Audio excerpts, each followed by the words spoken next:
አምላከ ጊዮርጊስ አምላከ ጊዮርጊስ አምላከ ጊዮርጊስ ብሎ 3 ጊዜ የጠራኝን ፈጥኜ ደርስለታለሁ ምትል ቃል ኪዳን አለች።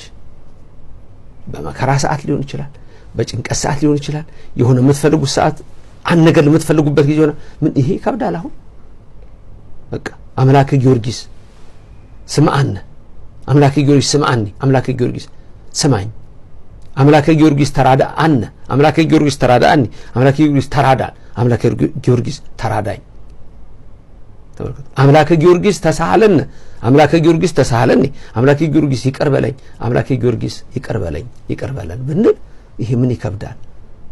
አምላከ ጊዮርጊስ ስማአነ አምላከ ጊዮርጊስ ተራዳአነ አምላከ ጊዮርጊስ ተሳሃለነ እነዚህን ወደ ራሳችሁ ደግሞ ስትለውጡት ከፈለጋችሁ አምላከ ጊዮርጊስ አምላከ ጊዮርጊስ አምላከ ጊዮርጊስ ትላላችሁ።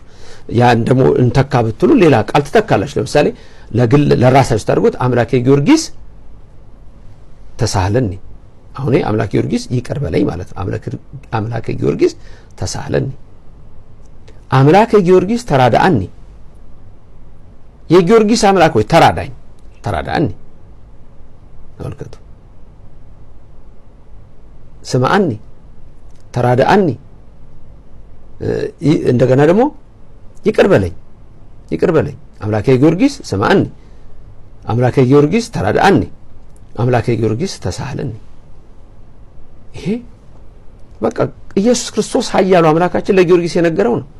አምላከ ጊዮርጊስ አምላከ ጊዮርጊስ አምላከ ጊዮርጊስ ይሄንን ያለ ሰው ልክ ያቺ የቤሩታዊት ሴት ፈጥኖ እንደደረሰላት ከነፋስ ፈጥኖ እንደደረሰ ወደ እናንተም ፈጥኖ ይደርስላችኋል። ኦርቶዶክሳውያን በእምነታችን እኛ ጸንተን እምነትን ከምግባር ይዘን የምንቆም የጊዮርጊስ ልጆች ነን።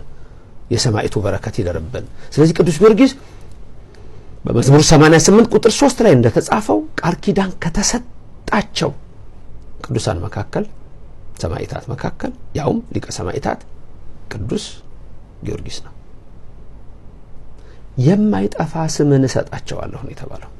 እነዚህ የዚህን ዓለም ነገር ንቀው በዚህ ዓለም መውለድ መክበዱን ንቀው እግዚአብሔርን ተከትለው ይኖሩ ስለሆኑ ዝም ብዬ ደረቅ ዛፍ ነኝ አትበል፣ የማይጠፋ የዘላለም ስምን እሰጣለሁ ብሎ በኢሳይያስ 56 ላይ የምታዩት ቃል ነው። ቃሉ ላይ እንደተጻፈው መንፈስ ቅዱስ በእኔም በእናንተ ላይ አድሮ ይኖርና ምንድነው የሚላቸው? ወደ እግዚአብሔር የተጠጋ መጻተኛ በእውነቱ እግዚአብሔር ከሕዝቡ ይለየኛል አይበል። እግዚአብሔር ከሕዝቡ ይለየኛል አይበል። እችን ቃል ቅዳሴ ላይ እንጠቀማታለን። ይበል ፈላሲ ዘገባ ሀበ እግዚአብሔር